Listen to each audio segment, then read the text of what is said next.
Hello, everybody. How's it going? Happy Friday. You are listening to Alumless. Thanks so much for tuning in. I am Ryan Catherwood. I am here with star of the show, Chris Marshall, the founder, president, leader extraordinaire of CMAC, Chris Marshall Advancement Consulting. CMAC is the producer of the show, of course. And on the show, we talk about alumni and donor engagement strategies and university advancement. So if that is what you are interested in, then you are in the right place. Glad to have you. If you are listening to us after the fact, as you are making dinner or running on the treadmill because you've picked up our podcast edition, we are thrilled that you're listening as well. And hope you enjoy the 30-minute bonus segment with today's special guests, Dori Sonntag from Gonzaga University. We're very excited to introduce her. But first off, Chris, how are you today, sir? Good to see you. Good to see you. We've been emailing a lot this week, but good to see your face. And busy, crazy week. But it seems like that's been the pattern, which is a good problem to have when you're running a business. So it's a good problem to have when you're running a business. We often do connect in person, but I would say it's not every week, right? Maybe a couple times, maybe once a month or so. But lots of communications flying around and plenty of work to do. But are you? This is March, right? March Madness. Are you a college basketball fan? Did you ever have an opportunity to participate in sort of the March Madness as a alumni director when you were at Lehigh or Cornell? Yeah, they're not perennial basketball powerhouses. They're both D1 teams, both pretty good. They do well in their conferences, Patriot League for Lehigh, Ivy League for Cornell. But the best memory I have is in, I'll tell you the very best memory I wasn't working at Lehigh, but when I was in the role at Cornell in 2009, Cornell had a pretty good team the year before, made it to the tournament, got beat, and everyone was back. It was one of those things where we kind of knew 2009 was going to be a good year. And they won their first game, upset over somebody, and then they won the second game. So they made it to the, so it would be 20, 64, 30, made it to the Sweet 16, I think it would be, right? So they won 2 games, made a run, and ended up playing the top-ranked Kentucky team, which made the final, might have even made the final game that year. I don't think they won, but we got our butts kicked in that third game. But the run was amazing. For Cornell to win a game, to get there is big. Win a game is huge. To win 2 was like unthought of and unheard of. And we went to the third game up in Syracuse in the Dome, and I went to the game and sat about 40 miles away from the floor from where my seat was. I felt like a huge stadium. Yeah, it was a cool moment though for a little Cornell to make a run. But that part was fun. I think I remember that. And I worked at Washington and Lee, which had a D3 basketball program, but then I went to UVA, and I think it wasn't until Tony Bennett arrived really in more recent years that UVA is consistently making the tournament. But I do believe they made it my last year there. And then Longwood University, where I worked previously, men and women made it for the first time last year, which I was gone from the school by then, but it's a huge momentum builder, particularly for schools that are not on the map, right? And there was a year in 12 when Lehigh 15 seed played Duke number 2 seed and won that game in a huge upset. And it was it to this day, I mean, it's the 10th anniversary happened, and it was the cover of our alumni magazine celebrating that win. It was probably arguably the greatest moment in Lehigh athletics history, winning a game against Duke in the NCAA basketball tournament. So it has a rallying effect for sure. We'll talk about that today with Dori. Yeah, we definitely will. And it's sports more broadly too, right? Not just basketball, football. I mean, we've talked to one of our partners was Boise State University, and a lot of who they are now today, right? Began with a bowl game, some years ago, and blue turf thinking for them, right? That's right. Blue turf thinking. But we thought just since it's March, right? And it's basketball season, getting to the end of things, and alumni engagement activity really heats up, particularly for those schools who are dealing with conference tournaments right now, NCAA tournament coming up. We thought we'd have a discussion about athletics alumni engagement. Thanks to all of you who are tuning in right now. I see folks chiming in the chat. Great to have you there. If you share your favorite NCAA March Madness memory in the chat, it'd be fun. Yeah, absolutely. If you haven't introduced yourself in the school where you work, please do so in the LinkedIn comments. We can see your comments here while we speak. And if you have any questions for Chris or myself, or particularly for Dori during our conversation, we're happy to pose those questions. As you're thinking about athletics alumni engagement, Chris, and you're thinking about, I would imagine that it's mostly a really good thing, Yeah. right? And you have a perennially awesome basketball program that makes it to the NCAA tournament year in, year out. But in this case, it's Gonzaga is a smaller school, and there are some smaller schools, that make the tournament regularly. That when everything else is kind of considered, it's a small staff, right? Expected to do lots of the work of some of the big schools. Yeah.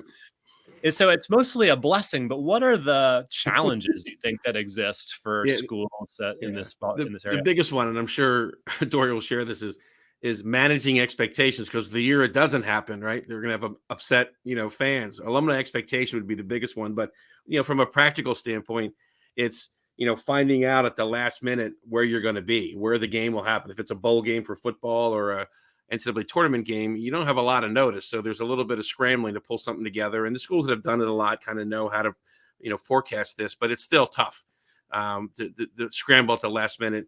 The other one is sometimes location. Your team may be playing somewhere where you don't have an alumni base. So what do you do then? And how do you manage that? Another big one. So again, both things are true with bowl games and men's and women's basketball tournaments. There's lots of other examples, but those are the ones I would point to as challenges. I bet you Dori faces them every year. Well, it seems like the perfect moment to bring her to the stream, and we will talk about this topic and more with Dori. There she is. Hello, hey, Dori. Great to see you. Hello, good to see you. It's so exciting to be here. We are thrilled to have you on. Dori, you are, of course, the Associate Vice President for Organizational Effectiveness in the University Advancement Office at Gonzaga University. And I think it's a pretty cool title, and we're going to talk about that and some of your other work. But perhaps we can sort of pick up on the thread that we've been discussing so far around athletics engagement. It is March. I imagine your calendar is pretty well packed, so thanks for making time for Alumless today. But you've had the chance I had the chance to look up both the men's and women's basketball at Gonzaga this year. Both are top 25 teams and expected to make the tournament. So what does that mean for you and your team? And have you developed a system around these regular appearances? We have developed a system. I'm sure you're not surprised by that. We've been so blessed with the success of both of our men's and women's basketball teams. And we have had about, I think I was counting almost 25 years. It'll be 25 years next year. So we're probably in that 24 mark where we've had successful NCAA appearances. So we have a playbook. We have a March Madness work team that we pull together every year. It starts actually this weekend. I'm headed off to Las Vegas tomorrow, and we will be welcoming thousands of Zags to our conference tournament. And we have all kinds of programming in place. And then from there, we just build through the madness of the unknown.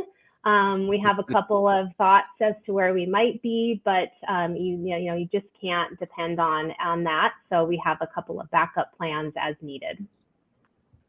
Yeah, I imagine there are definitely contingency plans, right? Backup plans to the backup plans. What's interesting to me about Gonzaga is, at least in basketball, you're often playing teams that are from much bigger universities, right? Mm-hmm. And we discussed this a little bit just sort of in the lead up, but in theory, they've got far more alumni staff, right, to execute programming and to do so in this particular time period of the year. So what does that mean for your team at Gonzaga, and how you're thinking about athletics and specifically NCAA engagement in March? Yeah, we're a small shop. We are we rely on every single role that we have to be maximized. So we really look at what we have to get done. We bring in our gift officers who have a job to do while we provide this wonderful platform for engagement opportunities. So they have some critical elements to accomplish. But it's important that we divide and conquer. We have events that are happening outside of athletics as well. We have some career trek excursions happening in the California area right around the same time. So we want to make sure that we're deploying effectively, we're being as strategic as possible, and we're also allowing that rest and recovery time as well, because the next few weeks, given our success, could be take a lot of energy. Dori, what's the profile? Give us the size of the alumni body, student body, and then your staff? Okay, so our alumni body is about over 60,000. Okay. We have about 7,500 students and about 5,500 undergrads or so. And then our staff is about 40 in advancement with, when we're fully staffed, we have about 10 of those coming out of the alumni relations area. Pretty good. That's good. That's good ratio. And I know the topic of talent recruitment and retention was this webinar we did 2 days ago, and this was the hot item. Everyone's dealing the same issue that you're dealing with. Is we normally have X and we're at X minus something right now. So yep. Dori, do you find that there's an excitement for athletics at Gonzaga across all sports and opportunities to engage alumni across, all the different sports teams? Obviously, basketball is a powerhouse flagship program, but do you find other opportunities, or does basketball kind of take up the majority of the bandwidth? Basketball is definitely the central rallying point, and both the men's and women's have a really great following, and we have some different kind of fan bases for both of those teams. But we have had a really strong baseball program. Our volleyball program is going to be coming along over the next few years. We have hired a phenomenal coach there. There's a great showing, so it's probably more in pocketed areas as we have had success, but also where, certainly interest aligns, by different sports. So Gonzaga and Spokane are very much threaded in supporting athletic teams. And so it really depends on what the successes of the moment and what the rallying point is at that time. Yeah, that's awesome. So Chris, we often work with partners that have traditions built around athletics, much like Gonzaga does, but for other sports, perhaps. For most schools, I think having a top-ranked athletics program like Gonzaga does that makes the NCAA tournament each year is a really good thing. Or maybe a football school like our guest Patrick Auerbach a couple of weeks ago at USC was talking about how important football is at that school. There's vastly more upside to winning at sports because that equals high levels of engagement. But if you were to make an argument against being focused on things around athletics, or what would it be? Yeah. Hard to, especially having spent a career in athletics before going to alumni. So I am a wrong focus group to comment on this, but I do know the data out there. We've seen some data on this topic, and part of the challenge we face is a lot of that engagement, that swelling of pride in alma mater that happens is hard to measure, frankly. I mean, you could get it attitudinally through surveys and so forth, but I tell a story about a friend of mine who I knew, back to the Duke story, when Lehigh was playing Duke in basketball in that first round game in 2012. A friend of mine who was coaching the Little League team with my son was a Duke alum. I'm a Lehigh alum, so he came to practice wearing Duke gear head to toe and was giving me a hard time about the game. We ended up, I had a fun week after that when we won. But what was interesting to him, he was an engaged alum, like just new, passionate, loyal. And when I went down to Duke as a client, we did a little check and said, what's in the database? It was an old address for a student off-campus apartment he had from 20 years ago. There was no giving, no volunteer, no event attendance, no other communication history. So from all the case metrics, there were no measure of engagement at all. So he was an unengaged, lost alum, but in his mind, he was one of the most loyal people. So the challenge we face there is just being able to measure, get our hands around what's out there in the first place. The other thing I'll share from a data point is this, is that when you survey alums, do attitudinal studies, there's lots of companies that do attitudinal studies out there. What ranks relatively low, surprisingly, even at schools with an athletic history, is the success of athletic teams driving pride in alma mater and value in my degree. If you think about it in terms of what's going to be make my degree more valuable today, on a list of 10 things, near the bottom is the success of athletic teams. There's other things that become more important, statistically speaking. I don't know, Dori, if you've seen that trend or any of the surveys you've done there, if that's come out in your work, but I have seen that unfold at other places. And just real quick, Ryan, there's about a half a dozen really fun stories in the chat that people are sharing about memories. Pete bragging about his Chiefs, and us being Eagles fans, we don't like Pete. And some really fun other memories as you go down the list. I remember all those that are listed on there. Thanks from Bobby and Ryan and Rob at talking about Bryce Drew from Ole Miss. I remember that, actually. I remember that one too. Yep. That was a big one. Yeah. Yep. Yeah, so I think it's really interesting, and then there's an obligation to execute on these alumni engagement programs around athletics, but it's tough to measure fan base scope and scale, and as a sort of a contrasting engagement area to or complementary engagement area. And of course, working with athletics, the athletics department is important, and probably perhaps about how you wrap your arms around athletics related engagement in that fan is stronger partnerships with the athletic office, perhaps. But Dori, obviously athletics is part of the big piece of the puzzle at Gonzaga, but it's not the whole thing, right? You and I have talked a number of times about all the great programming that you guys do. When it's not March Madness, where are you focusing your time and attention and resources over the next 6 to 12 months? Sure. We have a traditional alumni program. So we have regional chapters all across the country. We have newly emerging identity-based affinity groups. So we are really focused on that. We are also looking at kind of doubling down on our career and professional development side of the house. So that has been a strong program. We had one of the first mentoring programs years ago. That was literally that one-to-one match.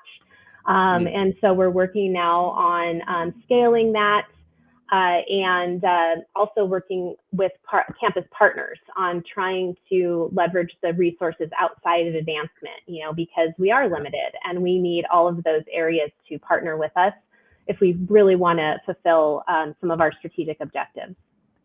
Yeah. Would you say the chapter program, the regional program, is largely sort of fueled by athletics, or is there a nice sort of variety of programming across the annual calendar or maybe it's a little of both, right? Maybe it's. Yeah, it's a little both. So what's interesting is that our chapter program started sort of around the same time that we started to have basketball success. So we grew up together with that. So the chapter program is still rallying around a lot of game watches. That's how they were built from. But we also have done some really great work in leaning into our mission with our chapter program. So we have lots of service projects. We have major events in key markets. So one of our favorite events is the Seattle Mariners game. It's Gonzaga Day at the Seattle Mariners, which my sources tell me that is the largest game that they have from a school perspective, the largest showing from a university. So we're really proud of that. So we have a great partnership with them. But those are the kinds of events that we have in different markets that really bring Zags out. And your role is an interesting one, Dori, by title, particularly. I think I have a sense of what you do more broadly, but you are the AVP of Organizational Effectiveness. You've been with Gonzaga over 25 years. And have had a number of roles. We're going to talk a little bit more about that in our bonus section, but could you share more about the unit you oversee at Gonzaga and how your role may be a bit different than other roles from other AVPs in our space? Sure. I'm sure that there are so many different, I know there are just so many different roles at AVPs, hats that we wear. My role is overseeing all of internal operations for advancement. So all areas of advancement report directly into me, and our principal giving team reports directly to our Vice President, Joe Poss. We're highly coordinated, highly integrated, and my role is focused on making sure we have strategic priorities defined that are in alignment with the university's strategic priorities, that we have operational plans that support those strategic priorities, and that we're working together to make all of those strategies and goals come to life. So I also handle a lot of our talent management, which I know is a job in itself. And I get jealous of the schools that have positions dedicated just to that. So I like to define my role in 3 Ps. It's really focused on people, processes, and performance. And so you're going to find me talking or working around one of those 3 Ps usually on a regular basis. Who are the direct reports in your structure? So we have Cara Hertz is our Assistant Vice President for Alumni Relations. Okay. We have Laura Gatewood is our Assistant Vice President for Donor Relations. Jeff Gildine is our Assistant Vice President for Major Plan Gifts and Academic Development. and Stephanie Rockwell is our Assistant Vice President for fundraising and fundraising strategy and operations. Great. So alumni relations, donor relations, major gift plan giving, and the rest of the development operations under there too. Wow. Yeah. That's a big portfolio. Yes, but I have wonderful team members who are super equipped and talented, and their teams under them as well. One of the things, Ryan, I think I've seen, Dori, you may have seen this too, is that the longer tenure someone has, the more interesting their direct reports and structures and titles are, because they've been there and they're clearly talented and they've been retained for that reason, and they inherit things along the way and their title morphs along with it. So I think it's what happened to you, Dori, would be my guess. Probably, yeah. I actually started my career as an administrative assistant in annual giving. So wow. I have had multiple hats, but it's been really fun. Yeah. And how has it been sort of leading the engagement and sort of merging development and engagement in donor relations under your purview? Obviously, you have a very great viewpoint to do just that, right? And sort of make sure all the threads are connected. Yeah, it's, we've been traditionally a pretty coordinated group. When you're a small shop, that's the benefit, is that you have that ability to be more coordinated, and you don't have as many hoops to jump through perhaps to get there. So I don't know that it's anything new, but we have become more and more integrated as we've gone through, the ups and downs, especially through COVID. I think that has helped us become even more tightly coordinated, and our communication is more effective than ever before. So there's a lot of bonuses. I mean, what we're doing in over the next few days in Las Vegas is an example of that. We have multiple different things we're trying to accomplish. We have top donors, we have mid-level donors, we have alumni, non-donors, and we have goals for every single one of those areas. Chris, and as you sort of think about Dori's unique role, we have a sort of a sense of how the field is merging together and changing from our viewpoint. What are some of the things that come to mind as you think about sort of how Dori's role connects with some of the trends we're seeing in our field? Yeah, I would say the general trend. There's exceptions. We had a guest on a few weeks ago, Howard Wolf from Stanford, who works in an integrated model in terms of the structure and how they function, but maintain more of what we call a purist and alumni relations approach to the work he does. But I would say the vast majority of schools are moving to a much more integrated approach to the way Dori just described it. And you see combinations of things of alumni relations, annual giving.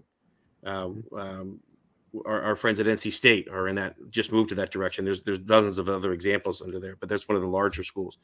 Donor relations being part of the portfolio. I've even seen some with marketing communications, and I think Boise State is an example of one where they brought in alumni, annual giving, communications, and donor relations under the umbrella of the new leader there. So we're seeing this happen. The portfolio work underneath those, and Dori mentioned herself, a traditional alumni program is the term you used. I would argue that you probably have built a traditional program, but the few things that you mentioned on top of that are all examples of things that managing and building in a more contemporary model to doing work around affinity, identity-based programming. You mentioned career. You guys have been doing that for some time now. But even, campus partnerships are becoming more and more important to do it well than ever. So what I have found, Ryan, this is a longer answer than you wanted probably and went off the topic slightly, but what I have found, there's many schools that have built a strong traditional program and are doing class-based reunions, regional chapter programming, and the like quite well. Yet those programs are struggling to maintain their effectiveness in the recent decades, call it the last 20 years or so, because alums have different ways. First of all, they connect with each other without using us anymore, right? Little thing called Facebook came around in 2003, and boom, they didn't need us anymore to connect. So they do it on their own. So how do they connect? How do they communicate? How do they gather? What has meaning in gathering? And it's often things around identity-based groups, affinity-based groups. And we haven't, historically haven't, and there's examples of those out there around our industry that do this well, but the average traditional program is going to be more based on class year and zip code. So building that affinity-based model, partnering on campus, being more integrated in our approach, using career as a focus, all contemporary, relatively speaking. We're a 110-year-old industry, 1913 to 2023. 90 years of it, we hardly changed. the last 20 years, we've changed quite a bit. And what many schools are struggling with, and I think Gonzaga might be very much in this boat, is how do you build that contemporary program while maintaining those traditional things that we've been doing? Does it mean we add more onto the plates of our existing staff? Do we stop doing other things? Do we add staff? I mean, we could probably have a whole half-hour conversation on that topic alone. Dori, any quick reactions? I saw you nodding, so it was resonating a little bit with your work, it sounds like. Well, I've noted I'm listening to that podcast when you decide to do that one. Right. That's absolutely the place that we're in right now, and it is a constant evaluation. Yeah. Dori froze on me. I don't know. There you go. By You're back. 3 to 5 years. Oh, sorry. You're back. You're back. Okay, I was saying it's a constant evaluation on a daily basis of what to remove, what to add, and how we maintain balance for our staff. Honestly, that's a big priority for us. Yeah, Ryan, we should do a session with somebody or maybe a panel on how to stop anything in the alumni engagement. How to say no or how to stop would be a fascinating conversation. Well, it's really hard because some of those programs become traditions, right? Exactly. And it's hard to turn back on traditions. And lots of people have invested in building those traditions. So it's definitely tricky to take things away, as you said. But Dori, last week we asked Todd McCubbin at Mizzou, our guest, a question, and the audience was like, "Whoa, ask more questions like that one." So here we go. This is a fill in the blank question. Failure to invest in blank now will result in diminished alumni engagement over the long run. I would say failure to invest in two things. People. Failure to invest in our people will be devastating because we are built on relationships. And if we don't recognize the value of that, then we are setting ourselves up for failure. And the second thing is technology. And the technology is so that we can help our people do their best work.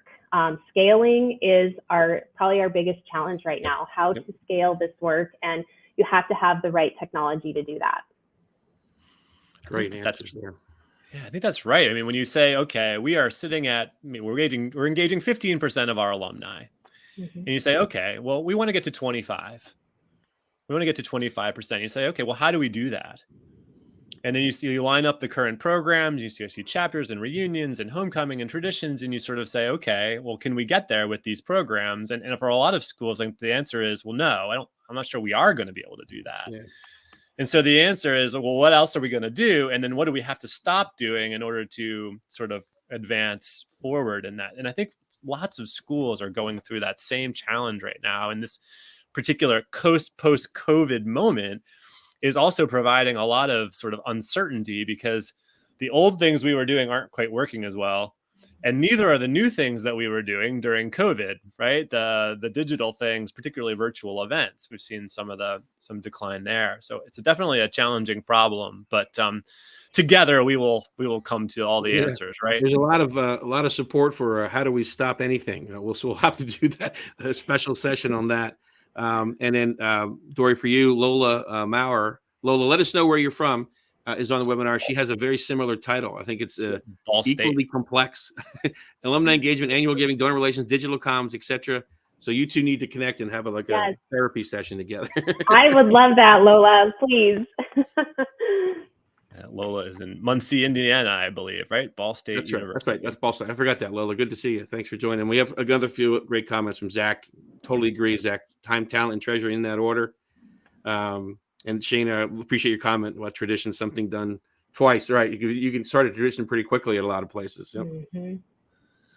All right. Well, Chris, we've reached the conclusion of our live broadcast. Always goes fast. Can you share with us who we're featuring in 2 weeks? This is going to be fun. We've had people of international backgrounds, but we've never had a live webinar. So you're at 8:30 a.m. to 9 a.m. right now, Dori. We're in 11:30 to noon. We have people all over the country watching, but we have people internationally too. So this guest next week, Chris Kendrick, who's the Deputy Director, Alumni and Supporter Engagement at LSE, London School of Economics, will be joining us at 4:30 p.m. his time. So they'll be at the end of the day while we're middle or you're starting your day. What's our topic with Chris? Do we have determined that yet, Ryan? I'm not sure that we have determined it specifically. I'll work on that one, but having had a few conversations with the team, with Chris and his team at LSC, they're doing some really interesting stuff. And particularly in the area of communications and strategy, they're rethinking their global networks program. And they're an interesting university. Yes, they're in the UK, but huge international alumni, student and alumni population. And so it'll be a fun conversation with Chris 2 weeks from today. Another great comment from Pete in there about a theme that's emerged over the last few weeks about data helping you make those decisions about what to do, not do, and what to stop. Great point, Pete. Thanks for sharing that. And we can take Rachel's question to our bonus section around athletics engagement as a fundraising effort. And we will conclude the live section. We will head to our bonus segment with Dori. And thanks everybody for listening. Have a great weekend. Yeah. Pete, send me an email offline. I'll tell you about that other thing. But thank you all for being here. And Dori, thanks so much. Thank you.